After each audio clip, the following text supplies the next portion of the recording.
Hi guys, welcome to Primal Wrestling. I'm Mark and this is Jamie. Hello there.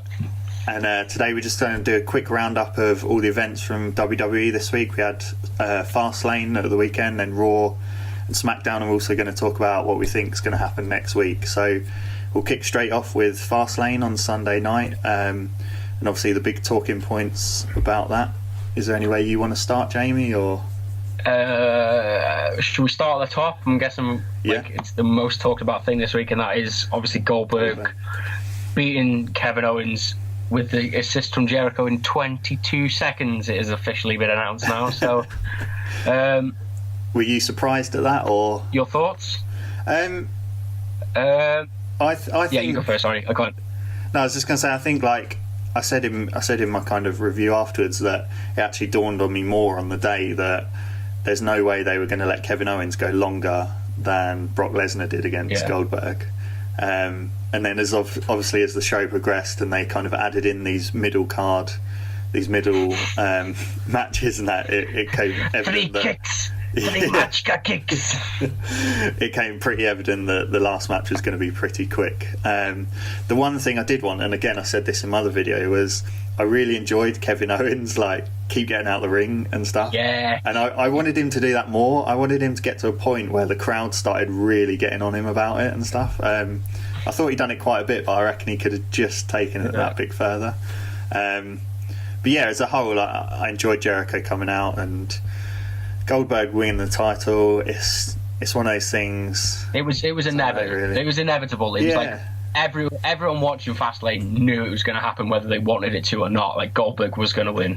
Yeah, for me personally, going into WrestleMania, I don't feel that Goldberg and Lesnar need the title for their match to be important. Do you think, or? I think it's going to be a big match, whatever is what. Yeah, I think it does enhance it. I don't know what it does to the status of the actual title, but I think it enhances the match because it's almost like it does pose another question, because we've seen Goldberg destroy Lesnar in like 1 minute 26. That was just like a fantasy match. Then obviously we've seen him eliminating from the Royal Rumble, but now it's almost like this is the next step for that storyline to go, because you've got Goldberg's obviously got the belt, and if it was Goldberg Lesnar again, just the two of them, I think everyone would kind of be like, okay, yeah, Brock's going to win, like Brock's going to conquer Goldberg at WrestleMania. But now the belt's on the line, it does. I think it does raise the stakes in the match, because now it's like, well, okay, are they going to stick? Are they going to stick with Goldberg? Are they going to have Goldberg run for about, I don't know, maybe a year, 2 years with the belt? I doubt it, but it poses more questions, and I do like that. Whether I agree with it or not, I don't know, but that's what we're stuck with, and I do think it does enhance. It does enhance their match, but not necessarily the title. From Fastlane, what was your match of the night? For me, it was Neville Jack Gallagher. I thought that was a great match. I totally agree. I think that's really great to see, is the fact that the cruiserweights have had match of the night. I mean, it was a very, very bad card. Let's not understate that. But I think they did pull out a genuinely exciting match, and again, I think that worked so well because it wasn't just flippy shit. It was an actual story being told in the ring, and every sort of move was character driven. It was storyline driven, like the headbutts, the thing that he does on the ring with his legs. It felt fun, and Neville, like that German suplex was just nasty. It was just so great, and I commend the cruiserweights because they needed a match to put them on the map, and I think they got it there. As I think we spoke about this earlier, we spoke in depth about the cruiserweights, but I think this may be the start of the turning point. If they get a good match at Mania, this is the turning point. Yeah, definitely. And I think just to skim over. Sorry. No, I was just going to say I just love Jack Gallagher's headbutts. I think they're awesome. They sound so good. Yeah, the top rope was my favourite. I think when Neville was like crying and so on, he just walloped him one. Yeah, it was just great. I mean, like, I'll skim over the card really quickly because it just wasn't great. Like the whole having the mini episode of Raw in the middle just didn't really work. And I think, as I said, I commend the cruiserweights because the card was bad and they shat a diamond in the middle of it. I just wanted to go back really quickly to the Goldberg Kevin Owens thing. I said to you earlier on in the night of Fastlane about Jericho, Kevin Owens rolling out of the ring. Yeah. And I said to you, I kind of called it, but I wish they'd have let the match go and then he'd have done it, and he'd have tried to escape, and then Jericho would have came out and forced him back into the ring. Yeah. And I thought that would have like built that story a little bit more, and it would have been like, if they could have let him go. I know they didn't want to let him go as long as Brock, but like if he could have gone like an extra 20 seconds, it wouldn't have made a difference, and it would have enhanced that story more. And I think it would have sort of been like, oh, okay, Goldberg's going to win, but Jericho has well and truly screwed him, because it was just sort of like Owens got in the ring, went, yeah, come on. Jericho's music hit, and then the ref really awkwardly rang the bell. That's what didn't fit for me. Yeah. Like I'm cool with like Goldberg winning like 22 seconds, but the fact that like it was the way in which and the timing of when the bell was rung, it just seemed really stupid, because Owens was in the ring for a good 4 or 5 seconds before Jericho's music hit. So yeah, that was the only thing I found a bit dumb about that whole thing. Yeah. And I guess kind of moving on to Raw in the next night, we obviously had Jericho opening the show, and then Kevin Owens came out, and I just thought that was a brilliant start to Raw. Especially like the fact, like, normally when you get these face-offs, they either just go at it or one of them walks away, and I loved it when Kevin Owens was like, Jericho had obviously propositioned him, and then Kevin Owens was looking as though he's going to walk back out, and he just turns around and goes, what's stopping me coming in the ring? Nothing. And then just pegs it in. It was so great. It was like it was my favourite segment of the night, but it's my favourite segment probably since the Festival of Friendship, and it includes Kevin Owens and Chris Jericho. It was great, like the way he was like, why did you do it? And he's like, you were just a pawn, you were a tool, and you like outran your usefulness. I just thought all of it was great. And I tell you what I love the most about it, it's really subtle, and it was the fact that Kevin Owens said he's got his title rematch, but he's going to use it when he's ready. I love that, because it meant that, like, somewhere on down the line, maybe he's given himself a Money in the Bank style contract. That'd be nice. Because obviously he's in Chris Jericho's. He's in like Kevin. He's in Triple H's pocket. There we go. I got there in the end. So maybe like there's, I don't know, whoever wins the title next, would be it Brock or anyone. They have a really hellacious match, get beat down, and then Owens comes out and he's like, oh yeah, I'm still over my title match, by the way, and wins. I think that would be great. So I really love that. I thought that was a really great bit of story building around the story of Jericho and Kevin Owens. But yeah, great segment to start with. I think that kind of fits into as well, just as a kind of side bit, is WWE seem to be doing a lot recently, which is like retrospective stuff. So they're bringing up stuff that was said 6 months ago and using it as part of a storyline. So I think that kind of fits in, that he's now said that and they can bring it up at any point, essentially. It's just great, because I think it's the first time in a long time they've done it. Like, they're actually making logical booking sense. Like the whole thing with Braun Strowman a little bit, like a couple of months ago, and he's like, oh yeah, if you said I helped you give me a title match, and that was like 3 months. Exactly. I think I'm enjoying that, because they're actually doing this logical booking, and it's great from WWE to see. But yeah, I'd say just to move over, I think Kevin Owens and Jericho are going to steal the show at WrestleMania. There's actually, like, going into Fastlane, I was thinking about WrestleMania, and I was thinking, not too sure WrestleMania is going to be very good, essentially, but in this last week there's some matches now that I think these are going to be amazing matches. Obviously Kevin Owens and Jericho, and then obviously later in the night on Raw we had Austin Aries and Neville. Did you see that? Great was this. And I think that could be one of the best matches at WrestleMania if they do it right as well. Definitely. And again, it's the cruiserweights again. It's as I said, they're turning the corner. They've got me invested in the story, and they've done it really well. By having Aries on commentary and then attacking Neville. It's just great storytelling, I think. And it seems weird to be saying great storytelling a lot on Raw, but this week it did tell great. But yeah, I'm so excited for Aries and Neville, because I don't know how you feel about this, but this feels like it is the first legitimate feud and the first legitimate threat to Neville's title, which is nice to see. Yeah, it's got a bit of direction for once. Yeah. And they can build it up. They've got 4 weeks to build it up now, or exactly. 3 weeks. So, and then sorry, carry on. Yeah, don't forget they're getting 2 shows a week to build that story as well. They're getting 205 and Raw, so that could be the best feud going into WrestleMania. Who knows? Yeah, definitely.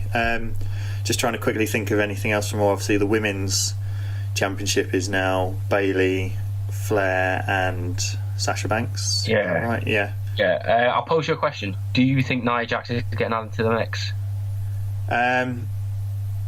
Yeah, that is a good question, because there's no kind of fallout from Fastlane with her, was there? No. Potentially as a fatal 4-way. Yeah, I think they might need it, because we've obviously got Charlotte, and then we've got Bayley, who's a face, and Sasha Banks, who is a face at the moment, but there's talk of her turning heel. So in a nice WWE packaged world, to even it up, you could have 2 heels and 2 faces. But yeah, what do you think? Again, yeah, I agree with you. I think it should be 2-on-2, because it's going to be, I think it'll be hard to get invested if it's just the 3 of them. Yeah. Although it would be a great match, I think story one Nia Jax in there, it just adds that extra element. And I think she should be there. I think she kind of deserves it. I think she's done a lot of good stuff on Raw. She's improved a lot, and I think she should. I think she should be rewarded, and she should at least be in there. I don't think she's going to win at all, but I think having her there and having her and Charlotte team up on Bayley and Sasha, if Bayley goes on to win, it just adds another element to putting her down and then building her back up on the night. So I'd like to see Nia in there. I think she deserves it. But obviously the dead man, he returned, the Undertaker, and supposedly Finn Balor was set to return as well on Raw. Okay. And apparently they moved Undertaker. There was rumours going around, and apparently very late in the night of Fastlane, they changed the finish of Roman Braun. Yeah. And Undertaker was supposed to get involved, and then they moved him to Raw on Monday, and they've moved Balor, and Balor's return now to what is looking like next week. So we'll talk about that a little bit further down the line. But as I said, Undertaker is back. And your thoughts about this? It looks, well, it's almost set in stone that it's going to be Roman Undertaker at WrestleMania. See, I liked the return because purely for the fact is, I think the Undertaker works best when he's not talking. Yeah. So that makes sense. Like, just coming in and choke slamming Roman Reigns is all he needs to do. He doesn't need to say how he's going to do all this or whatever. He just needs to back it up with action, basically. May I I'm digging souls and taking taking souls and digging holes. Yeah. I think it worked really well. I loved the little interaction between him and Braun before it. Braun went off though, didn't he? The little nod. It was like, all right, okay, like this is your time. I'm cool. Like you wanna get Roman. I'll leave you to it. This is your yard. I thought that was a great little show of respect from Braun. I think that I really, really like that, and I don't think enough people talk about it, so that's why I wanted to slide it in there. But yeah, I agree with you. If they're going with Roman Undertaker, as we've spoke about before, I think it needs to be a heel Roman at some point. I think they need to pull the trigger on that. But yeah, I really enjoyed their interaction of the little look to WrestleMania and then the chokeslam. Anyway, we need to move on. Sorry, we are self-indulgent Undertaker chat. So then, obviously, with Fastlane, which was a bit of a dud, Raw, which I thought was really great, I had high expectations for SmackDown. I thought they're going to step up and kind of match Raw, and then we started with Daniel Bryan and Shane McMahon coming to the ring and basically relaying everything we knew, like from this past week about the match and that they're going to do. And I just think it was a completely laboured start and a bit of a waste of 20 minutes of SmackDown when you've only got a 2-hour show. And then after that we obviously went into the Cena Nikki and James Ellsworth and Carmella match. James Ellsworth in a leather print thong is something I will never be able to scrub from my memory, but it was great. I enjoyed it. I was trying not to say that I enjoyed it, but I thought it was a great little segment. Obviously, the 5 knuckle shuffles in stereo. I don't know how you felt about it, but yeah, I kind of enjoyed it. It's building their relationship, I suppose, so it worked. Yeah, and Miz on the mic again. He cut quite close to the bone about a couple of things in his promo about Nikki Bella having to sign a contract to be Cena's girlfriend and stuff. And apparently, I didn't see it, but on Talking Smack afterwards, he went even further and started saying some quite horrendous stuff. But I've heard it, but I can't remember where it is now. But yeah, I think he was saying basically like it's not like a real relationship. It's only for TV, like TV and marketing purposes, obviously, because they've got like total bellas and they're not actually like together in real life. I don't know yet, but apparently it's something very similar along those lines, which again it's a great story for the Miz, because the Miz is just a great dick and everyone loves to hate him. So he's really, really, really grown on me. I love him, you know, over the past years, I suppose. He's really grown on me as a character, and I really want to see Maryse wrestle as well, but I want it to be kept for WrestleMania. 7 or 8 years since she's last wrestled WWE.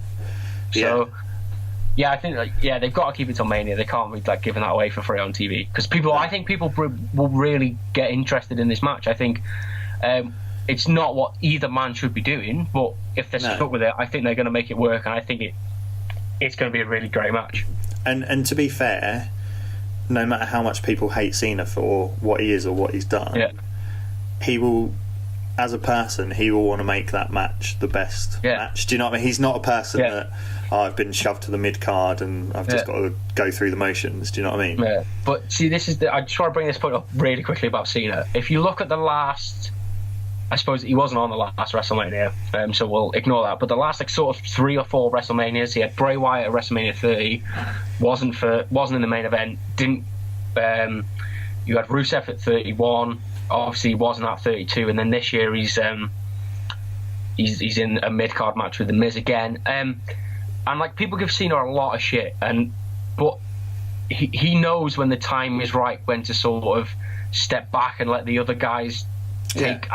It's only been in the last 4 or 5 years, but if you look at someone like Triple H, like, he always wants to be in the main event. Like he ruined WrestleMania 32 basically, like putting himself in the main event against Roman. Whereas Cena, I think, as much as people bag on Cena, he gets it and he understands. All right, he hasn't given the guys that he's worked with the win, but he's given them the rub of working with John Cena at WrestleMania. So, and they've been great matches. Like, I love the Rusev Cena one.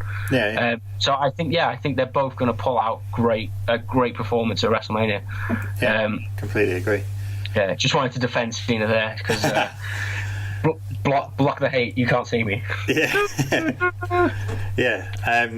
And then obviously on SmackDown we had Kurt Hawkins calling out Dean Ambrose and then just getting a beat down twice and getting the commentators getting his name wrong as well. I don't know if you saw that. No, I didn't see it. I've got to admit, I've only seen little bits of SmackDown. I'm very, very sorry. So I've only seen that. I'm poor. It was just, I was pooped from Fastlane and I've not seen much of SmackDown. So basically he's referenced as Chad Hawkins on the commentary team. Wow. So not only did he get a beat down twice by Ambrose in about 2 seconds, he also got buried by the commentary team for the wrong name as well. The Rock spelled his name wrong on Instagram as well last week. Did he? Like Kevin Owens, he spelled it Kurt with a K, and I was like, oh, poor Kurt. You've come back to the company, this is what they've done to you. Yeah, you just got to face the facts and leave, my friend. And then obviously Ambrose. I did face the facts.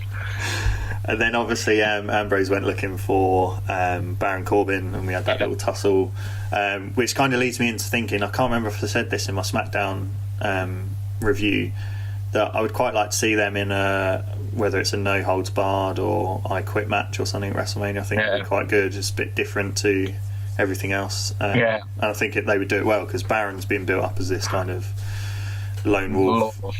Love Baron Corbin. I think I agree. I think it seems like a match. WrestleMania seems like it's void of a gimmick match this year. Like, there's no ladder match at this moment in time. So I think if you stuck these guys in, I think it's been like, I quite like to see a cage match, if I'm honest. There's only been one cage match at Mania. I think that was like 7 or 8. Yeah. So I think, it's been long enough, and I think that would cement the story because neither man can escape. And yeah, good point. Yeah, I think it works, and it kind of fits the whole Dean Ambrose lunatic thing. Yeah. That's how he is. Lunatic fringe. Oh God, it makes me cringe so much. It does me as well. I hate his gimmick. I hate his gimmick so much, and it's making me hate him, and it really hurt. His demeanour as well. Like, I know it's real subtle things, but like when he has his fingers in his pockets and stuff, and just like swaying about, I just don't get it. And then when he bounces off the middle corner post to run back, and like, oh God, it just doesn't work. It just doesn't work for me. I'm sorry, Tumblr. But it doesn't work for me. And then kind of the other things I just wanted. Obviously, we had the main event with AJ Styles and Orton. I think that was inevitable. What was going to happen? Yeah, because obviously they were building the 2 stories there of Randy and Bray, and then you obviously after. Have you seen this? After SmackDown went off air with Shane and AJ. Yeah. So, yeah. Just great storytelling all around. Yeah, definitely. The kind of downside to the night, which obviously because you've seen the highlights you wouldn't have noticed this, but the crowd were just dead. Like, really, they were absolutely dead. Man. Especially when the women were in. So we had Alexa Bliss, who normally draws a bit of heat actually. Their segment was so quiet. It was like really a pin could drop and you could hear it. It was like, if you'll have to correct me on this, but did Mickie James turn on Alexa Bliss, or she attacked her? And to be honest, I can't remember if that was a good pop or not. I think it might have been decent, but just that whole segment really highlighted to me just how quiet it was. So yeah, obviously Daniel Bryan came out and done this kind of Teddy Long reference about holla holla, we'll make this a tag match and all stuff like that. And again, it was just dead. Just the crowd was just dead. But I think overall from a SmackDown, it was a bit of a letdown for me from previous weeks where it's been really good, and I think Raw outdone them this week. So it'll be interesting to see going into next week how they follow this up, if Raw can maintain that high standard and if SmackDown can raise this game a bit. But yeah, it's basically the build up to WrestleMania now, and we'll obviously come back together next week and talk about Raw and SmackDown from Monday and Tuesday, and then I will watch SmackDown this week. I will watch more than just the highlights, I promise. And then obviously hopefully we'll have a clearer picture of some things that have kind of been set up this week, and some rumours. Hopefully we'll have a clearer picture of that. Obviously to add into that, we'll leave it to next week, but obviously there's the Hardys kind of picture with them leaving TNA and what they're going to do and stuff. So that'll be, I think, give that another week to mature, and there'll be a lot more news coming out. Definitely. But other than that, if you enjoyed this, if you've enjoyed the other videos on the channel, please subscribe. Also check out Jamie's channel, I'll link that below. He does movie reviews and WWE wrestling reviews and predictions. And just give this video a like and comment below what you'd like to see in next week's Raw and SmackDown as well. But other than that, I think we'll say bye. So see you later. Bye. Bye.